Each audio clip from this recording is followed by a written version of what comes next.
This is Resonance, a podcast for leaders that unpacks the power of song, silence, and strategy.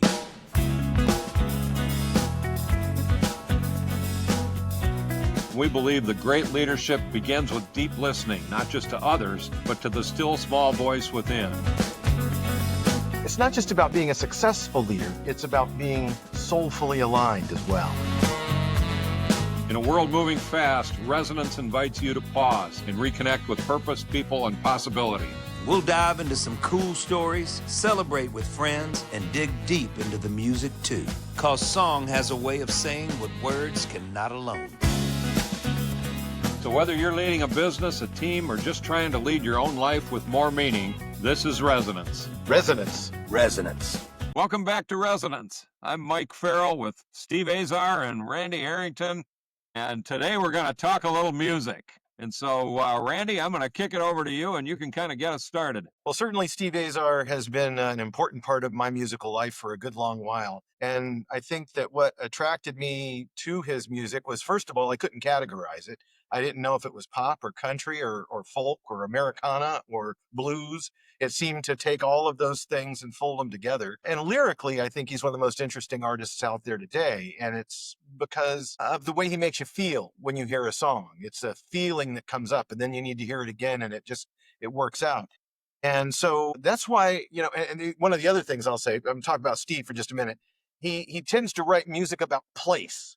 He really, where he lives and the places really are rooted deeply in the music. And the more you understand his music, the more you see how important that is. And then he comes along with this new song, a new single that he comes out with. And I was really excited to hear it. I'm still excited to hear it. But it had a message that was more like sobering, somber, direct. And I don't know about you, Mike, but when I heard it, it was just like, Yeah. this is talking about me. Yeah, that one hit home. Yeah, exactly. Name of the song is Killin It and Killin Me. And it's by Steve Azar. It's his new single. And what were you drinking, smoking, or whatever when you wrote that song? What was going on? Thank you guys thank you for that, by the way. That's always moving to hear, especially coming from the professor and the skipper. I didn't know Gilligan had it in him. But look, no, seriously, a lot of times songs, I've been singing Killin It, Killin Me for many years. Okay. I think the first time was in around 2008 when I had a lot of my friends who were so successful, who were burning it, and they let nothing get in their way, nothing for the touchdown, nothing for the home run. They were all into the victory, all into the win. And sometimes, they had to be rude in their business to be successful, which I was never necessarily able to be, especially making music. So I noticed that with a few of them that they were enjoying all the rewards from life way more than they were enjoying the people in their life. And I just sort of was stepping back and watching it, and all the conversations weren't about what the kids were doing, and which I felt like that's what it should have been. They were old enough where they were starting to have their own accomplishments. And to me, that was the most important thing it should have been in their life. And I noticed that they would, hey, have you heard about the new car I just ordered? Have you heard about the new house, condo, new boat, the new this, the new that? We're about to sell our company for, hundreds of millions. And It was always that. It was 100%. That was on their mind. That was a topic of conversation. And I just let that stew for a while. When 2008 happened, it affected all of them. And 75% of them, I'm just going to start using percentages because I don't want anybody's listening to go, he's talking about me, just in case. They would go. So they ended up losing everything. And then when I say everything, they lost everything. So they lost everything that they had acquired, and then everything that was so important in their lives. So while they were out there killing it at all costs, everything that truly mattered in their life was left on the sidelines. And by the time they looked back to see and to find someone to hold on to find some comfort in an actual human being, right? It was too late. Yeah. And so that was the premise of the songs. that was a song called Hard Road that I actually co-wrote with my buddy James House back in 2008. So, but there's been a series of songs that I've written along the way that had touches of this, Right. had inflections, had maybe a few lines, or we call it furniture in the songwriting business, and things that would just remind me of that. And they felt like, oh, that's a good place for that in this song, but it was just a moment in the song, And so this was 4 minutes of a moment in the song. This was all in the story. And I don't know why it took so long. It was one of those things we've talked about. But I'm telling you, once I walked past the piano one day, and I wasn't going to sit down by it. And I said, just sit down. So I sat down.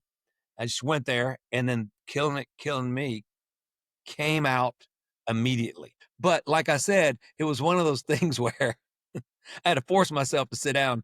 And it was also one of those things where this had been stewing for 18, 17 years. So by the time that I finally I wrote it pretty quick, recorded it pretty quick, and got it out pretty quick. So I think we're going to show the video at the end of this session. Yeah. Yep. And obviously it brings up a lot of points. With you guys have been working with a lot of companies, a lot of CEOs, a lot of folks in business who have been killing it along the way. And have you guys run into a situation where you've seen this in your own day, in your own world? Yeah. I've held up a mirror and seen it. I didn't have to look too far. Yeah, exactly.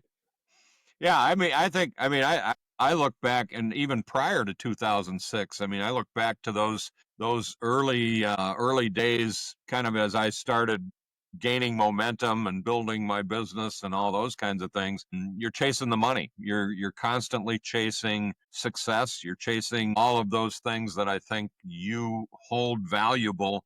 And I think in the path along the way, we sort of, I use the word alignment. We lose our alignment to the things that are most important, to our values, for the people, or for the people around us. Those kinds of things fall by the wayside, and or we get the priorities screwed up. And so certainly I saw that in my own life. And I think that, you mentioned 2008. For me, 2008 was sort of the reckoning. It was like, all of a sudden, okay, 2007, I'm at the top of the world. I've got a brand new book that's come out and all these kinds of things. And 2008, here comes the real world crashing down, And so I don't think there's any question. And I think that's why the song hit me so hard. Was like, man, I've lived that story. Yeah. Now let's be clear. We're talking about people that are in their late 20s. Well, They can start at any time, but to me, the sweet spot is that late 20s to about 55. I probably should have consulted you, because I went, in the 40s, 50s, and 60s in my mind. Yeah. Because I felt like in my mind, well, I think I was being a little literal of what I was seeing. And that's when it was happening, when I was seeing. I'm talking about having time to acquire a lot. And let me just say this real quick, Randy, before you say this. I'm not against stuff. I got plenty of stuff. I got way too many guitars. I got way too much of this, too much of that, way too many cars in our driveway and in our garage. I get it all. But I feel like you can have those things, and then you can have balance in your life. And my question, Randy, is to you, and this, you can get to this question after you're going to tell me what you're going to tell me. I'm sorry for interrupting, but you got me thinking, is, can you be crazy successful? Now, I'm not talking about successful, like really feel so fulfilled and feel everything you need, and have all the stuff you need and all that. But can you be fulfilled enough and strike a balance with family and all that, and kill it? Like, is there is there a place where it's walking a tightrope to me? So it's almost like, oh, I'm choosing this side or I'm choosing the other. I can't be. Am I making any sense? I'm even asking a question. Yeah. Yeah, absolutely. And it will all come back to the way you define what success actually means to you. Absolutely. So we'll unpack that in just a bit. But I think on the front end of this, we need to understand how that hook gets set into the mind. People do this consciously. That's the thing that's so frustrating to me. They can look at their kids' eyes, they can look in their spouse's eyes and see, I'm not going to be here, or I'm not going to be able to support you. I hope you guys are going to be good at this, and you go for it. And it's not something that, if it's surprising, the only thing that's surprising is the punch of the result of your lack of attention. But it's not like, what? I thought everything was great. I Yeah. think when you're going through this that you are shutting out big parts of your life. Yep. Yeah, I would agree with that. What happens when the family has bought into it because they're living the lifestyle? And that's the challenge. Yep, that's the challenge. I mean, I think that, you can really set yourself up so that it's not just you killing it. The family is loving killing it with you, There's but the absolutely relationships and the codependency. values are falling by the wayside. You And, I think that idea of having too much and having, by the way, Steve, as you know, though, we cannot have too many golf shirts. That's, you know, you always need that's impossible. at least one more. I've been adding closets for that. I mean, like, you kidding me? I get that part. That should be on its own little side island. That has nothing to do with Yeah, it. exactly. Yeah. And So you I can't make enough birdies. You there's can't make enough birdies. a That's right.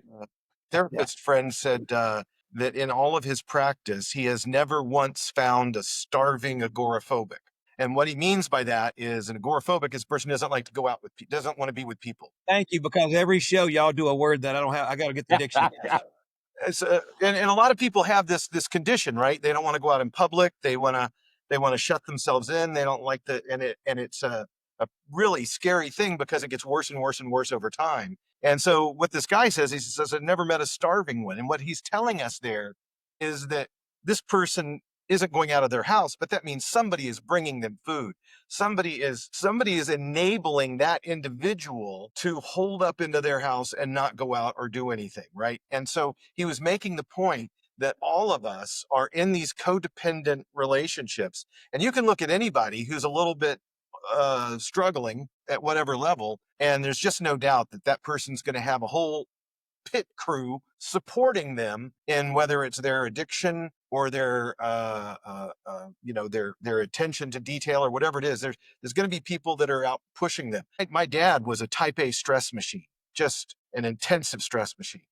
And You think that was his lifestyle, though? oh yes, and I think it did ultimately kill him. But what he began to do was whenever anybody came into his orbit that was like, dude, you need to take it easy, you need to relax, come on, have a beer, put your feet up, they were gone to him.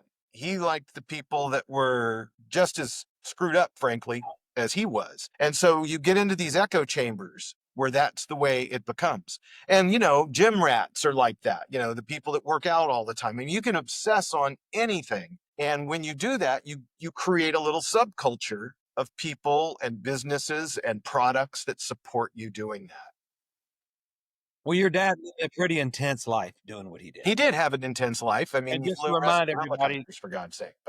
But what he do? Just to remind everybody. he flew Jolly Green Giant helicopters Exactly.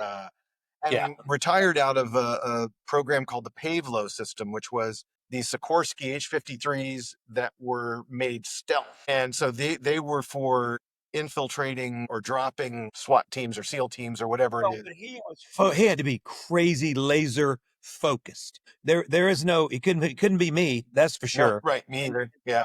So let me ask you this, looking back and looking at your dad and the career he had in the military and all that, do you feel like where in this song would he have fit? He would have fit right smack in the middle of it, because there were times, particularly when I was in my teenage years, when we actually had eye-to-eye conversations where he's like, no, what I'm doing is more important than anything you guys are doing right now, and I'm going to go do this. And you just don't even understand what you're even saying right now, so I'm just going to fling you aside. And I think so one of the other big words we'll throw out is the word hubris. And hubris just means, I think I'm the most important thing in the world. I think I'm the best thing in the world.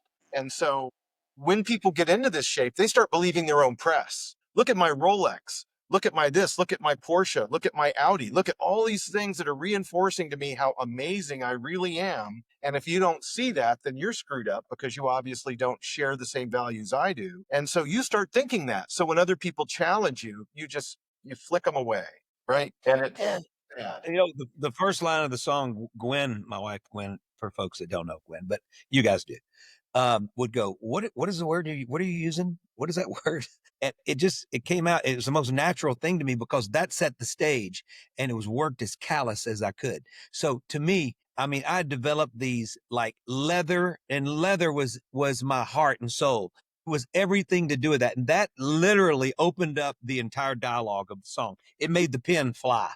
And because that one word, and it's funny, she was asking why that word. And I'm going like, man, why not? Because without that word, I don't get to line 2. And I sure don't get to the very end. It literally opened up my mind to everything that came about with that word callous. Yeah. And a lot of people are that hard on people. Give us that first line again, Steve. Worked Give us that first line. Worked as callous as I could. Okay. Yep. So in other words, you have built, I mean, literally calluses on your hands. You could feel them.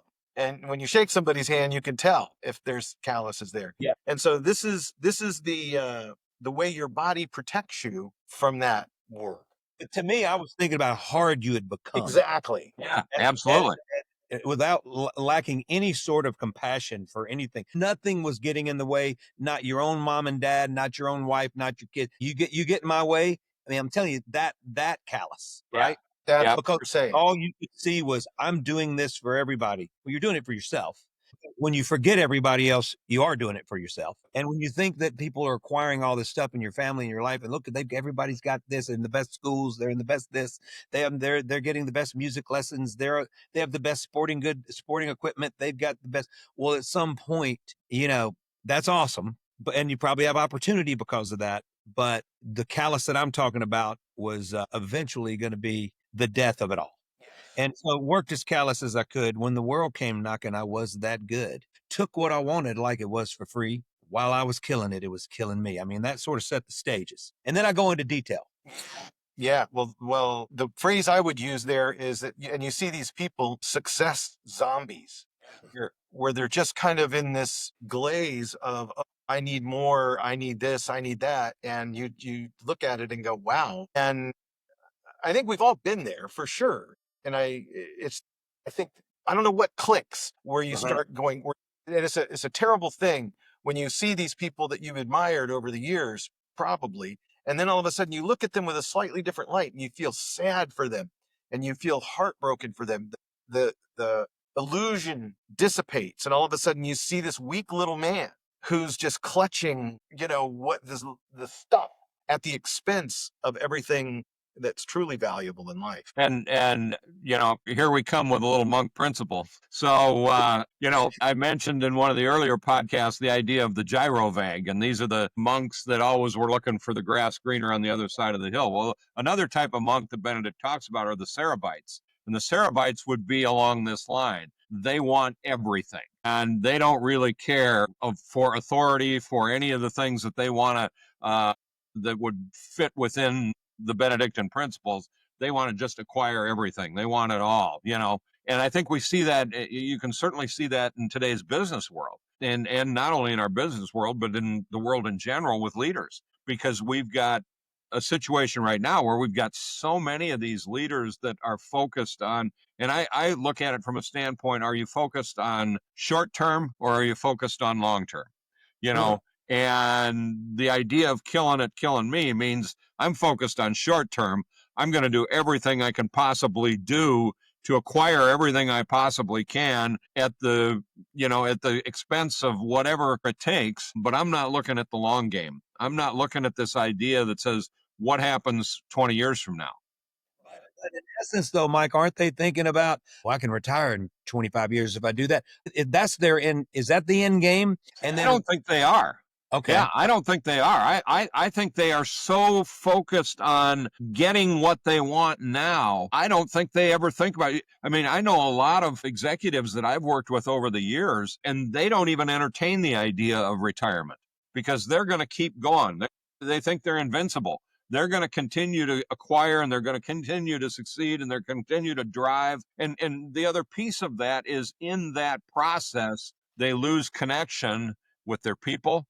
They lose connection with their values. They lose connection with their families. Again, it's this whole idea of alignment. They become misaligned. And that not only affects their personal lives, it affects their businesses as well. And I got a question now for either one of you. I guess, Randy, since you haven't talked in a second. Question.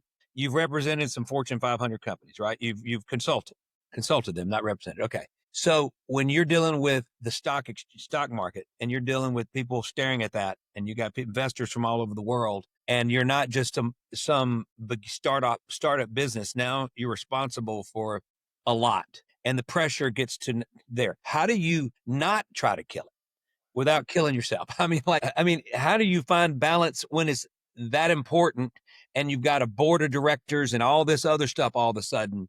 How do you play that game? Yeah. So I think the super quick answer is, if you think you're the one who's making that success happen, you're an idiot. You're already deluded, right? So you are just one part of a very elaborate system that is requiring not just the people in your company, not just the people around your senior management team, but it's requiring all the people that supply your company and all the people that supply those suppliers. And so when we start talking about things like shipment chains and all the stuff that's going on right now, as those networks of support begin to buckle and break under some of the changes that are occurring right now, these people are like, well, hey, it's made in America. Well, guess what? The machine that makes the thing that makes it made in America actually has 700 parts that aren't made in America.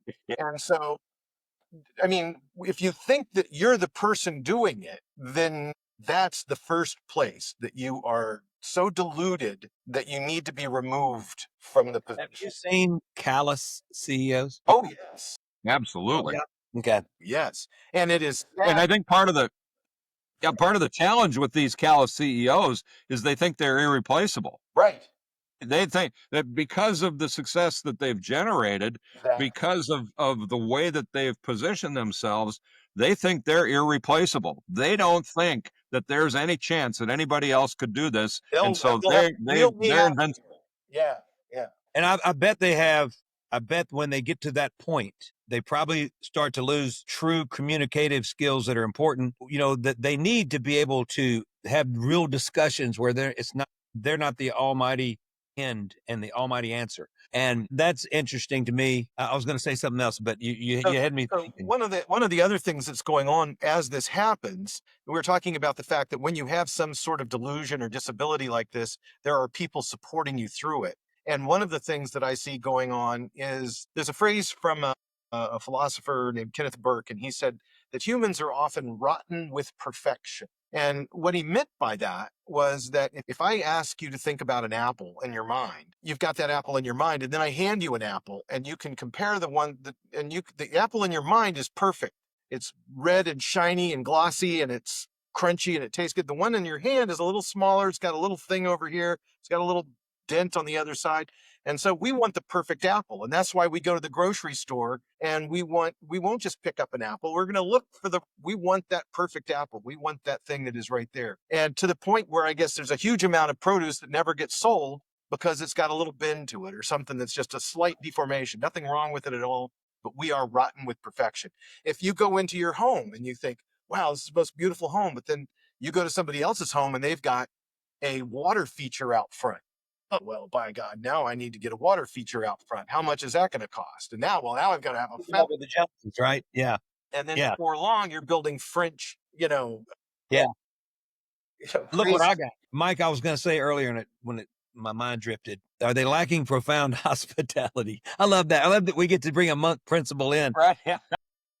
When they're the boss, or how profound hospitable are they supposed to be? Well, I don't, I would say it's not so much profound hospitality as it is the lack of listening with the ear of your heart. It's really that idea that we convince ourselves in our minds that we know it all, that we have all the answers, that because of the way we do things, it drives the success of ourselves or our companies or whatever the case may be. And therefore we begin to stop listening, and we surround ourselves with people that say yes. And so then you begin to see, and where you see is it starts to filter down into those lower levels of the organization. And I think it's one of the reasons why all we have to do is look at engagement numbers and realize the disengagement that happens in companies, in organizations. And it's because of the fact that leaders in those organizations are so bent on the fact that they know it all, Right. that they don't care what anybody else thinks, that they're going to make those decisions. You know, I'm in our family condo here. It's a family condo because it's our in-laws condo in Hot Springs. And they are, so my father-in-law is you could look up Nabholz Construction. It's really an amazing construction company. He's the chairman emeritus and he's almost 90 years old. And I'm telling you right now, he's the most humble man, incredible faith, incredible empathy, incredible compassion. And he listens with not only the ear of his heart, the ear of his mind. So Yeah. he is one of those ones that just sits there and listens, and he doesn't say anything. He really absorbs it. And when he comes to you, even in a business sense, he comes to you with warmth. Now, I haven't been able to sit across the board table with him and everything, but from the awards that he's been given in the state with the likes of Sam Walton and, Joe Ford, whoever, these big businessmen, the National Guard in Arkansas, the actual award is his face. I mean, he got the first award. Now they're going to continue to give it. I'm just telling you, he is the guy that has killed it, but you would never know because he has everything that matters in his life. So I don't mean that. Never know. You do know. I think that he's got everything you could possibly have, but stuff in the world, like the stuff that I truly believe in my mind that he could go get if he wanted, it just doesn't matter to him as much as his family and as much as sometimes making sure he can get out on the golf course. Man, I mean, getting on the golf course, he's come off back surgery in his late 80s and a hip replacement, made another hole in one. It's just crazy. But those are the things that get him excited. But I got to tell you, if you're talking about molding your life after someone, I mean, I don't think I tell him enough, and he's not the one that really wants to hear it. And so it's amazing to watch how he's conducted his business. And this business is $1 billion business a year, over $1 billion a year. Now they're doing that much business. So they've grown from a family that grew up on a farm in Conway, Arkansas, to this really huge success story. And the people that they're impacting, but it's him sitting on top of this all as the chairman emeritus, and they just won't let him go, and he doesn't want to go, but I'm just thinking about the kind of man he is, and to see that you can be that successful and still have it all there, have it all together in your life, and everyone love you. You know what I mean? Rather than hate you, or rather than, look, I don't want to be around you. You're like, oh my God, I got to go be around that person for the next 3 hours. No way. So he's the opposite of that. He's the one you want to be around all day. And it's just impressive to me. And I think it's been a big learning tool for me to realize things we've talked about before is let's work with people we want to work with, the people that make you feel that way. And I think that it makes you a better person, but it drives success in whatever you're trying to accomplish. So, I've paid attention to that over my time being married to Gwen for 35 years. No doubt. Well, he's a great role model, a great example of what you were talking about at the top of this podcast about, is there a way to do it? And yeah, there's a way. There's Yeah. absolutely a way to do it. And it Yeah. has to do with never losing sight of those defining values that are ultimately what is the most important. I think, for example, just really understanding that there's going to come a time you're going to lay your head down for the last time. It's going to be done. This world is an impermanent world. And so these changes are going to happen. Can you roll with those changes? Can you manage the changes? And do you understand there's going to be a time when you will be gone? And so what is it that you want to have achieved or done? And I think that people who have a sense of that, they have much less, they're more humble fundamentally. They know they're not out there. Everything is temporary.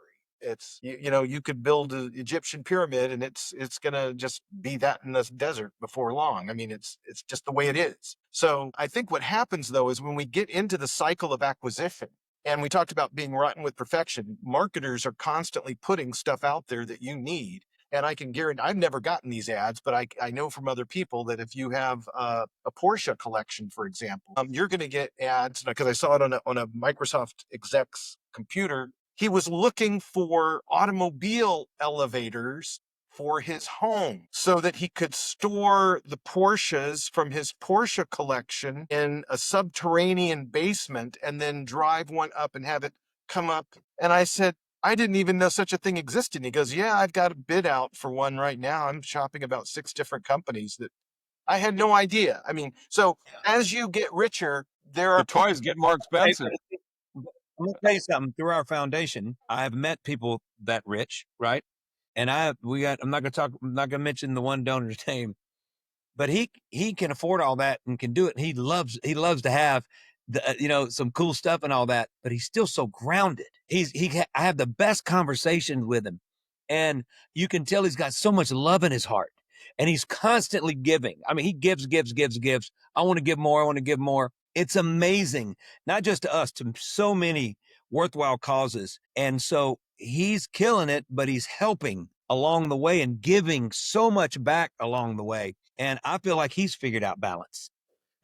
You got me asking this question earlier, and now you got me thinking about people in my life that I know that absolutely have that figured out that balance. Great family, great wife, great love of his life, all that. It's all in place, and they're all in order. But he's figured out this stuff. And y'all brought up something earlier about, you're not the only one at the company, even though it's yours or you're running it. There's all these other everybody else is what's making you. billion people involved. Right. So yeah, right. Mike, have you ever run into some folks where you had to deal with basically saying, "Hey, we got to have a come to Jesus here," Oh, as absolutely. like you are out of your mind, and how do you do it? And then has it been to the point of that nothing else mattered but them? And there's no question about that. I think just to back up a little bit to your last point, Steve, I think the whole idea of stewardship and generosity makes great leaders, because it's not only the generosity of giving to causes and foundations and all those kinds of things, it's the generosity of giving time. It's the generosity of listening to those that matter to you. The stewardship is taking care of those that matter to you. All of that. Great leaders embody all of that. And just the opposite are those great leaders that could care less about any of that. All they want to do is get, get, get. Exactly. And in working with leaders over, almost 40 years now, I've seen a lot of them that are that way. Now, some of them you can guide back to getting in alignment. In my book, The Sweet Spot, I talk about finding those 3 things that allowed businesses to survive and even thrive during that financial crisis. And Keep it's talking. I got to show everybody sweet spot. Keep talking. yeah. But really understanding that first, you have to have good strategy. There it is, right there. You just beat him to the punch. Oh, come on. Come on, man. All right, go ahead. So keep going. I'm sorry. So, having that strategy is important, and certainly that strategy can or cannot be in alignment. But when we get to the next 2 pieces, that positive psychology aspect of it, which is really caring, mattering, stewardship, generosity, all of those kinds of things to build a great organization, build a great team around you, that's incredibly important. And then the last piece, and we've talked about this before, are those faith principles. I have yet to meet a great leader that didn't have a fully aligned and connected faith life. And Awesome. and I'm not and it doesn't have to be Catholic or Lutheran or anything else. It was that understanding that faith was a really important aspect of bigger than you. Yeah. exactly. Yeah. That's exactly right. Yeah. Yep. Yep. One of That's the cool. things to look out for, I think, is when you have people that are in this shape, they look like they're bulletproof, but they're really not. And they're really nervous that they're going to get outed as the weak and narrow people that they are. And so over time, Is it insecurity? yes, big time insecurity. And they get worn out by it. It exhausts them. And Yeah. so there will come points in time, usually not just one, but usually several, where there's a breakdown, where something they go off the rails for whatever reason.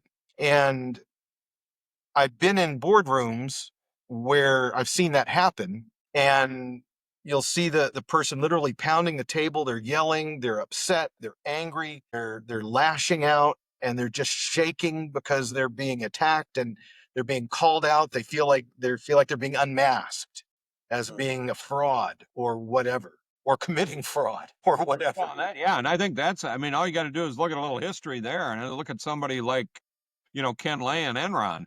Yeah.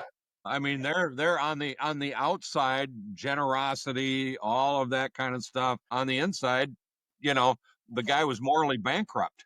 And, so I think it's that aspect that this whole idea of alignment is so important.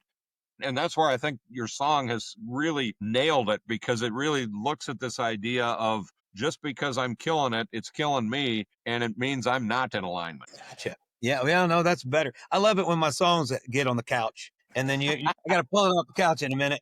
You know what I mean? Peel the picture off the couch. But no, I love that. I think that says it all right there. Yeah. So there's a phrase that is used in South Africa, in the Natal province of South Africa. And it's the way they say hello to one another. So if you're in that province, as you're walking down the road and you see somebody, that first person will say, you say, Sawubona, Sawubona. Sounds nice. I just like to say it out loud. Sawubona. And then the person that hears you say that will look at you and say, Sikona. And you're done. Well, what does that mean? Sawubona means I see you. Sikona means, roughly translated, oh, then I exist. Oh, Wow. wow. Nice. Okay. So they're aware as a culture that little hi, how are you exchange is much more than just a hi, how are you exchange. Right. Which Right. is why when that a-hole boss walks in and ignores the 37 people that are making his or her day be the best day ever, and that person ignores them entirely, and now those people walk around and they have been hurt. They have been told they don't exist. And it is as fundamental as that. It's a little gut punch every day that these people with their big egos are delivering. And then they don't understand why, well, she just up and quit. Or, well, she, well, no, It's always their fault, right? Not his. always Right. the other person. Absolutely. Yeah. Yep. Right. Absolutely. You've got to Yep. acknowledge the importance and the power of the entire network that is resulting in your success. It's what you do with your band, right? It's the whole band. Yeah, it's Steve Azar, but it's Look, the band that's making let me tell you what. I'm a sucker for a team. So I don't mind being the point guard or being the shooting guard or whatever, or sharing that duty, or I don't mind being the catcher. I was always the catcher on the field. So I was sort of always that guy. But with that said, I love the celebration of being together. So if you hit the game winning shot, are you just going to pound your chest and run away from everybody? Don't you want to feel the warmth of everybody? That feeling of that we did this together, to me, is the greatest feeling on planet Earth. And I love team sports. So I've always been the guy, and I've been in team sports where I definitely didn't need to be the captain. I needed to be one of the guys listening to the captain. And I've been in sports where I should have been, and I was. So, and I feel that way with my band. You know what I mean? But everybody on that stage plays such a vital role. And if everybody isn't responsible for 100%, then we can tell what happens in this show. And it's, first of all, it starts with happiness of being grateful enough to be out there together. Yeah. And I think we all share that together. And it no matter what, you can't have a bad night in that situation, you know? Yeah. And so that's been for me in my business. So the stage is where it all, it's the cream de la crema, but it's the cherry on the top of everything we do. And before we get there, that means creating the song, writing the song, producing the song, making the records, traveling, touring, all that. But when you get on stage, it's the moment when you get to go, this is the result of all of that behind us. Yeah. We get to celebrate. Yeah. Right. Yep. That's good. There's one of my favorite movies is a Clint Eastwood movie called Trouble with the Curve, and it's a baseball movie. And in that movie, he's scouting a kid that's a high school phenom, and this kid is the biggest jerk in the world, and he's hitting home runs and winning games and all this kind of stuff, but just totally ignoring the fact that two guys got on base ahead of him in order for him to hit a 3-run homer and actually win a game, versus a solo home run, and he's just an absolute jerk. And then, of course, in the end, you see him crash and burn when they bring him up to the major leagues. So Yeah. talk about killing me. Well, I've never been a phenom. I can say that for sure. But I've enjoyed the process of fighting and losing. Yeah. I didn't enjoy losing, but I enjoyed the work it took to get to the point where, okay, what went wrong? And getting through that and getting better at it, and then winning.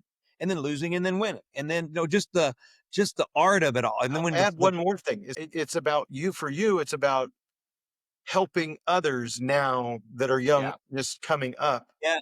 It's You like, are constantly telling me, "Oh, I've got to check this guy out," or "Look at this word. Oh, this person." Yep. And so you're giving them the guidance that they need. And I can tell you that while it is truly a glorious thing that you're helping these people, I know, and you know in your heart, that by helping them, you're helping yourself. That the minute you help them, you get something profound out of it. and the way I'm doing it is, I feel like we're cutting off 10 years of the learning curve, which I had 10 years of gravel roads and potholes and all this a lot of wasted time. Right. So I'm trying to figure out how, and I think I have, and I think we've seen the result in the art part for sure. Now, you've got to get better as an artist and a performer, and that takes being on stage and time and all that. So that's going to come in life, but the actual writing of a song and developing of the artist and finding their sound and let it be their sound, their honest sound. That may take an album or 2 or 3 to get there, but you get there quicker. And we don't waste a lot of time. That you need some pains to be a better songwriter, for sure. But there's pains that just get in the way. Right. And they lack all hope. Right. So a lot of pain has silver lining, has hope just wrapped all around it, or it's inside it. You just got to bust through the pain and, there's hope, right? Well, there's things that you do and chase that you should never do or chase, and it's a waste of time. And the people that are negative to you, they're a waste of time. And so you just try to eliminate all of that and just get to what can make you better. And I love that. But it's a process, man, and it's a career. And at some point they're going to be gone. They're leaving me. I know that. So they're going to fly. They're going to go work with other people, and that I'm excited for them. Really good point. If you want to assess a leader in an organization, one of the best questions you can ask is about succession. Yeah. And say, so who is going to sit in your seat? And if they get all, right away, then you've got an issue. Yep. Or they'll just come right out and flat out. They'll say, they often do it like this. They'll go, there ain't a dang person here that can do what I do. Right. Yeah. Well, there you have it. All right, fellas. Well, we're kind of coming to the end here, but Steve, I want to we're gonna let them listen and watch your video, Killin It, Killin Me. Why don't you just do a quick little intro on the video, and then we're gonna run that video to end it. Well, I wanted the mood of the video to feel like the lyrics and the words of the song. I wanted it to be black and white, and I wanted it to be as somber as the song is, and revealing, in a lot of ways, and maybe inspirational for people who have come out of the other side and overcome being killed by what they killed. You know what I mean? So I think there's a lot of hope in this as well, and it's a lot of wake-up people call for sure. Well, there's a wake-up call for sure, but I think hopefully a lot of people will go, "Whew, that was me," but I got through it, and somehow I survived that. So anyway, that's the premise of it. I appreciate you guys. All right, so thanks for listening, and on the backside, stick around and listen to Steve's new song, Killin It, Killin Me, and the video that goes with it. And we'll see you next time on Resonance.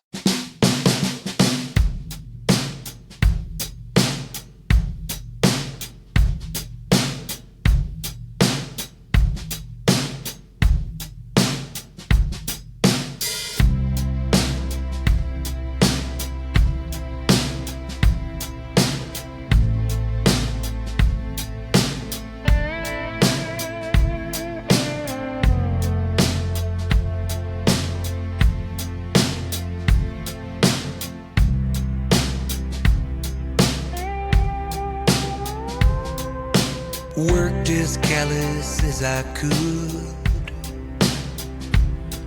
When the world came knocking, I was that good.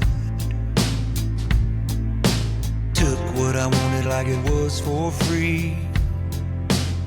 But while I was killing it, it was killing me. Pull cigarette after cigarette, roll the dice till nothing left to bet. Hard liquor went down easily. As I was killing it, it was killing me. It's as if a spotlight would come on. I was shining on some stage where fool belongs. Now the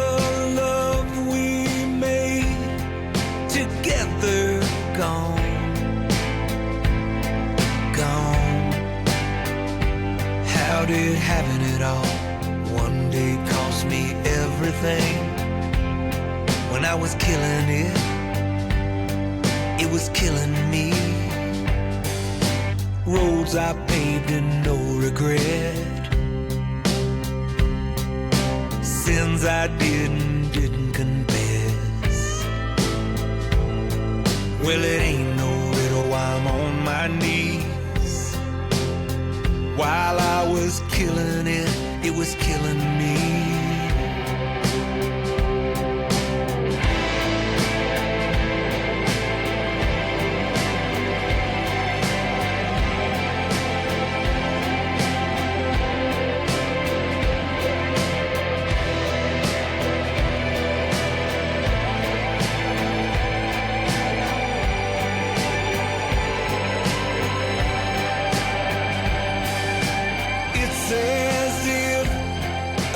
Light would come on, and I was shining on some stage where Boo belongs.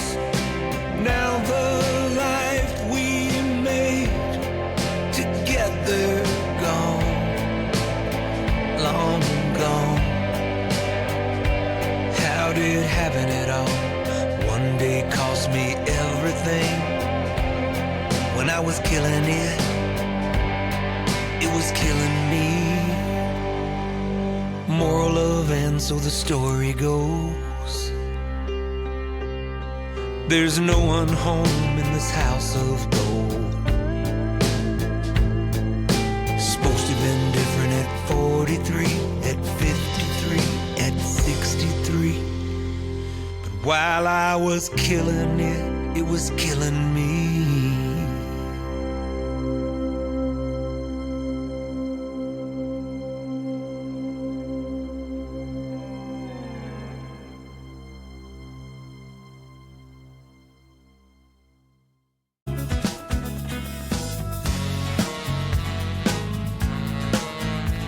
Thanks for listening to Resonance. Find us at resonanceleader.com.